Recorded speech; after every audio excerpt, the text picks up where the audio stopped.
In this week's shootouts, we've come over all coupe. We're pitching the Mazda RX8 against the Alfa Romeo GTV6. Apart from its weird doors, the Mazda's main talking point is its rotary engine. Only 1300cc, but at dentist drill speeds of 8,200 revs, the whizzing wankle churns out 231 bhp in this top-of-the-range model.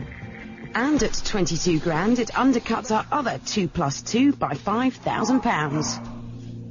The Bertoni-styled Alfa GT relies on a more conventional 3.2 V6, which develops 240 bhp. It's slightly heavier than the Mazda, meaning both cars have near identical power-to-weight ratios. But which style-conscious coupe is quickest? Eeny, meeny, miny, Mazda. Rotary engines don't have much torque, but with few moving parts, they spin up really quickly. So you get a super smooth power delivery that's also linear. Now, rotary engines are small and they don't weigh very much. So you can get perfect 50-50 weight distribution. Coupled to a rear-wheel drive chassis, you get a well-balanced car that likes to sling its tail out.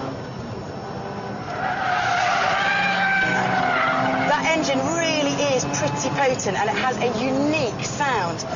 Mazda calls it a Renesis engine. I don't see what's wrong with calling it a wankle. After all, he did invent the concept. Now, turning into that bend, the steering wheel is just so big.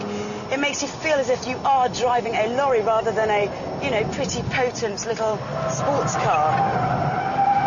The gearbox could be crisper as well. It's slightly notchy going from second to third gears. This has got a great chassis and a very capable engine.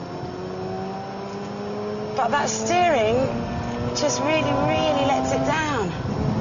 Time for a quick one.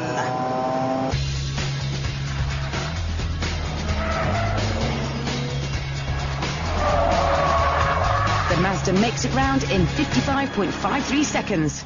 Time for the Alfa.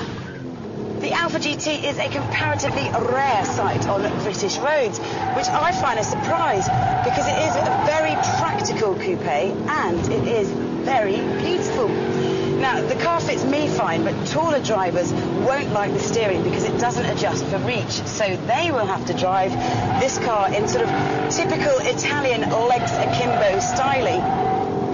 That engine is beautiful. It just purrs and purrs along, and the car feels a lot quicker than its 240 bhp would suggest. Let's see what it does against the clock. Unlike the Mazda, this is front-wheel drive, but it's got a heavier engine, so it will understeer in tight corners. But give it its head down the straight, and it does feel quicker. This could be close. At the radar, the RX8 is 0.2 of a second ahead.